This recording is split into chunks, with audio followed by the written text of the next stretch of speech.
সকাল থেকে সন্ধ্যা পর্যন্ত সকালের জল খাবার প্লাস রান্না প্লাস ঘর গোছানো সমস্ত কাজ যেভাবে পরিপাটিভাবে করি। শুভ সকাল বন্ধুরা, কেমন আছো তোমরা সবাই? আশা করছি যে যেখানেই আছো সবাই খুবই ভালো আছো, সুস্থ আছো, আর তোমাদের ভালোবাসে আমরাও কিন্তু খুবই ভালো আছি। আজ বুধবার, ঘড়িতে এখন 5:30 বাজে। এখন থেকেই তোমাদের সবাইকে সঙ্গে নিয়ে প্রতিদিনের মতো আবার একটা নতুন ভিডিও শুরু করছি। আশা করছি আজকের ভিডিওটা একটু হলেও ভালো লাগবে, আর আমার ভিডিওর কোথাও যদিও ভালো লেগে থাকে চ্যানেলটা সাবস্ক্রাইব করে আমার পাশে থেকো। তো চলো তাহলে ভিডিওটা শুরু করা যাক। আজকে দেখো রান্নাঘর থেকে ভিডিওটা শুরু করছি। তো প্রথমেই গ্যাসটাকে ভালো করে পুছে নিলাম, তারপরে যে রান্নাঘরটাও পুছে সুন্দর করে গুছিয়ে নিলাম। এবার কিছু বাসন আছে, সেই বেসিনে বাসনগুলো এখন মাজা ধোয়া করে নিচ্ছি। আর সকালে বাসি কাজগুলো হয়ে গেলে না অনেকটাই কাজ যেন হয়ে যায়। কোনো দিন রাত্রে কিছু কাজ এগিয়ে রাখি, আর যেদিন সময় পাই না সেদিনকে আর করা হয় না। সকালে উঠেই সব কাজ আমাকে করে নিতে হয়।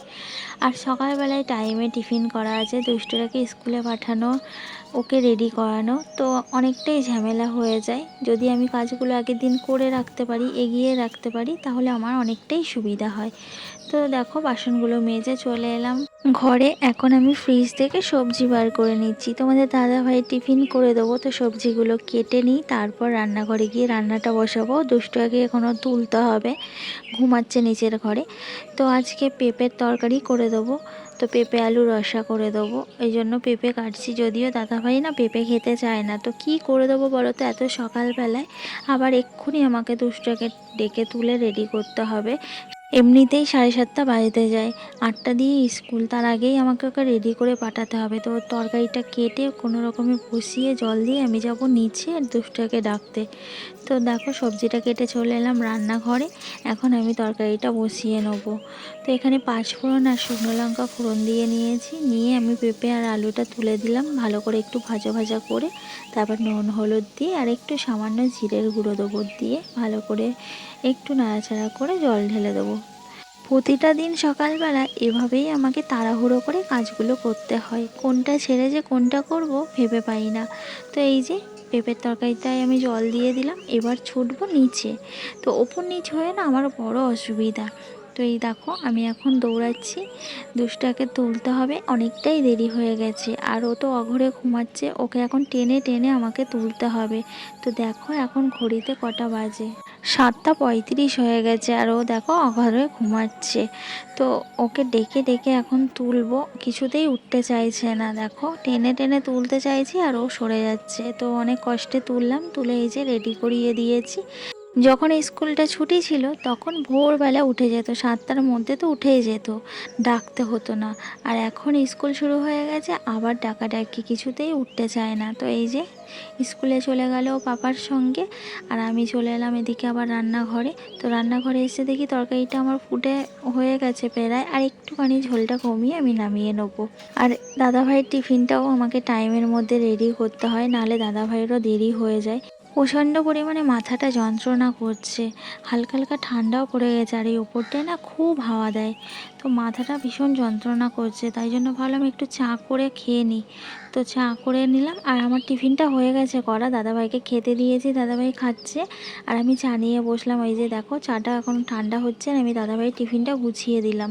তো দাদাভাইয়ের টিফিন বক্সটা না আমি ক্যারি ব্যাগটার মধ্যে ভরে দিই, কারণ দাদাভাই তো বাইকে যখন যায় জার্কিংয়ে না তরকারির ঝোল উপচে পড়ে টিফিন বক্স থেকে, তো তার জন্যই ক্যারি ব্যাগটার মধ্যে দিয়ে দিই, আর পড়ার কোনো চান্স থাকে না।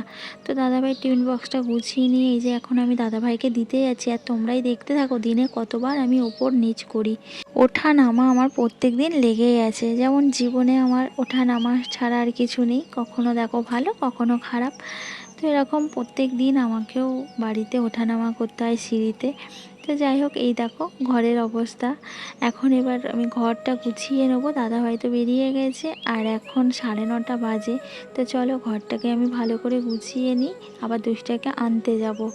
আর প্রথমেই দেখো আমি বালিশগুলো না রৌদ্রে দিচ্ছি। এই জানলাটার উপরে না ভীষণ সুন্দর রৌদ্র আসে, আর এখন হালকা হালকা ঠান্ডা পড়ে গেছে, তো বালিশ টালিশগুলো একটু রৌদ্রে দিলে বেশ ভালো গরম গরম থাকে, না হলে কেমন ঠান্ডা হয়ে যায়। যদিও এখনও তেমন ঠান্ডা পড়েনি, বেশি ঠান্ডা যখন পড়ে পুরো বালিশ বিছানা সব তো ঠান্ডা জল হয়ে থাকে। তো বালিশগুলোকে রৌদ্রে দিলাম জানলাটার ওপরে দিয়ে, ওখানে টেডিগুলো উটকে রেখেছিল আমার দুষ্টু, তো টেডিগুলোকে ঠিক করে নিলাম, নিয়ে এই যে এক গাদা জামা কাপড় ভাঁজ করার আছে, তো জামা কাপড়গুলো এখন ভাঁজ করতে বসেছি। একে একে জামা কাপড়গুলো সব ভাঁজ করে নিচ্ছি। আর প্রত্যেক দিন তো আমার জামা কাপড় কাচা আছে, তোমরা ডেলি ব্লগার যারা জানোই। তো প্রত্যেক দিন জামা কাপড় কাচলে তো জামা কাপড় অনেক হয়, আর আমার না দুদিনের জামা কাপড় এখানে জমে আছে, ভাঁজ করা হয়নি। তো আজকে ভাবলাম জামা কাপড়গুলো ভাঁজ করে নিই, না হলে আজকে জামা কাপড় কাচলে আরও জমে যাবে। তো জামা কাপড়গুলো সব ভাঁজ করে নিয়ে র্যাকে রেখে দিলাম, দিয়ে বিছানাটা আমি এখন গুছিয়ে নিচ্ছি। আর চাদরটা টান টান করে পেতে এখন আমি বিছানাটা ঝেড়ে নেবো, নিয়ে বালিশগুলো এই যে সুন্দর করে তুলে দিচ্ছি। প্রত্যেকটা দিন মাত্র হাতে আধ ঘন্টা মতো সময় পাই, আধ ঘন্টা সময়ের মধ্যে ঘরটাকে সুন্দর করে আমি গুছিয়ে নিই। আজকেও দেখো 9:30 থেকে এই যে 10টা বাইরে যায়, তো আমার ঘরটা কিন্তু গোছানো হয়ে গেছে 30 মিনিট সময়ের মধ্যে। চাদরটাকে টান টান করে পেতে বালিশগুলো সুন্দর করে গুছিয়ে র্যাকটাকে গুছিয়ে নিলাম, আর জামা কাপড় ছিল সেগুলো ভাঁজ করে র্যাকে সুন্দর করে গুছিয়ে রেখেছি। তো দেখো ঘরটা কিন্তু আমার পুরো গোছানো কমপ্লিট। তো এখন আমি রেডি হয়ে গেছি, আর এই যে দুষ্টাকে এখন আনতে যাচ্ছি। অনেকটাই দেরি হয়ে গেছে, এখন 10টা 15 বাজে। তো কিছু করার নেই, প্রত্যেক দিন আমার এমনই দেরি হয়, কোনো দিন আমি 10টার সময় বেরাতে পারি না। তো এই যে চলে এসেছি দুষ্টুটাকে নিতে। তো আমরা এখন টোটো স্ট্যান্ডে দাঁড়িয়ে আছি, আর দেখো অনেকেই দাঁড়িয়ে আছে, টোটোর আর দেখা নেই। আধ ঘন্টা হয়ে গেল দাঁড়িয়ে রয়েছি, টোটো আর আসে না। দুষ্টুটা তো না পেরে বলে চলো আমরা হেঁটে চলে যাই, বাট অনেকটাই রাস্তা, আমি হেঁটে চলে আসি ঠিক আছে, কিন্তু ও তো বাচ্চা মানুষের কষ্ট হবে।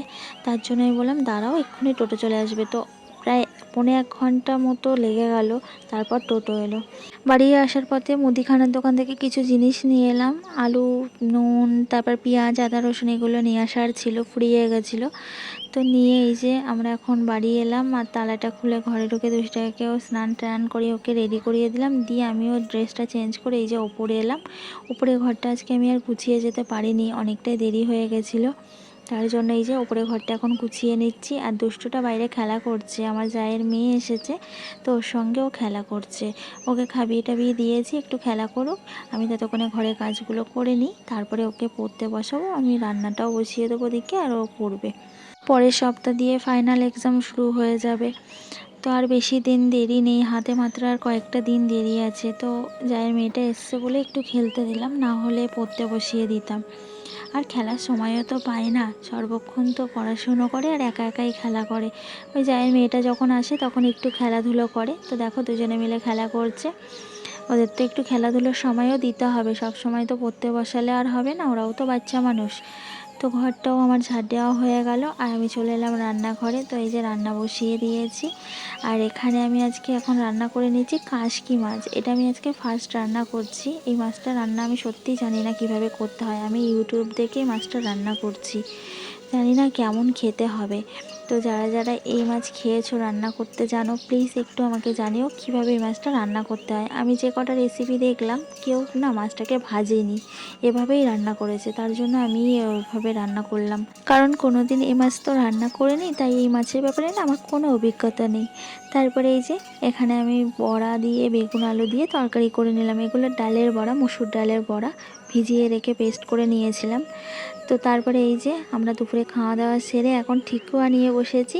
তো ঠেকুয়াগুলো ঘরে 2-3 দিন হয়ে গেল ছিল, তো খাওয়া হচ্ছিল না, তো আজকে নিয়ে বসলাম। ঠেকুয়াগুলো না খুব শক্ত, তো দুষ্টটাও খেতে পারছে না, দেখো আমি ভাঙতেও পারছি না, এতটাই শক্ত। তো যেগুলো নরম নরম সেগুলো বেছে বেছে আমি আর দুষ্টটা খেলাম, আর শক্ত শক্তগুলো দাদাভাইয়ের জন্য রেখে দিয়েছি। তারপরে এই যে বিকেলবেলায় এলাম ছাদে, জামা কাপড়গুলো একেবারে তুলে নিই, সব শুকিয়ে গেছে আর হাওয়া দিয়েছে মনে হয়, ওই জন্য জামাকাপড়গুলো সব ওলট পালট হয়ে রয়েছে। তো জামাকাপড়গুলো সব তুলে নিচ্ছি। আর আমার এই ভিডিওটা কে করে দিচ্ছে যেন, আমার দুষ্টু করে দিচ্ছে। আমার দুষ্টু হলো ক্যামেরাম্যান। তারপরে এই যে আমরা এখন নিচে এলাম, এখন দুষ্টটাকে একটু শোয়াবো আর আমিও একটু শোবো। আর এই প্যাকেটটার মধ্যে না দুষ্টুটার জুতো আছে, জুতোগুলো ধুয়ে দিয়েছিলাম তো শুকিয়ে গেছে, একটা পেপারের মধ্যে ভরে রেখে দিলাম জুতোর র্যাগে।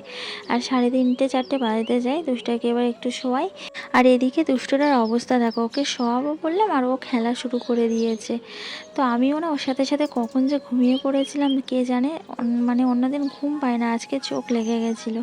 তো সন্ধ্যাবেলায় উঠে ওপরে এলাম, ফ্রেশ হয়ে এসে একটু চা বসিয়ে দিয়েছি। চা খেয়ে দুষ্টটাকে নিয়ে এখন পড়তে বসাবো। তো এখানে 2 কাপ লিকার চা করে নিলাম। আজকে না ফ্রিজে দুধ নেই, একটু দুধ চা খেতে ইচ্ছা করছিল খুব, বাট দুধ ছিল না, তার জন্য লিকার চাই করলাম। আগে সব সময় দুধ চা করা হতো, সকাল বিকেল যখনই হোক দুধ চা হতো। আর এখন দাদাভাইয়ের জন্য দুধ চা খাওয়া হয় না, দাদাভাই দুধ চা এখন খেতে চায় না গ্যাসের সমস্যার জন্য, তো লিকার চাই করা হয়। আর আমার যখন ইচ্ছা হয় একটু মাঝে সাঝে ফ্রিজে দুধ রাখি, তখন দুধ চা করে খাই। চলো ভিডিওটা আজকে এখানেই শেষ করছি, দুষ্টাকে পড়িয়ে নিই। যদি ভিডিওটা ভালো লাগে লাইক করে দিও আর কমেন্টস করে জানিও কেমন লাগলো। যারা যারা চ্যানেলটা এখনো সাবস্ক্রাইব করোনি, চ্যানেলটা সাবস্ক্রাইব করে আমার পাশে থেকো।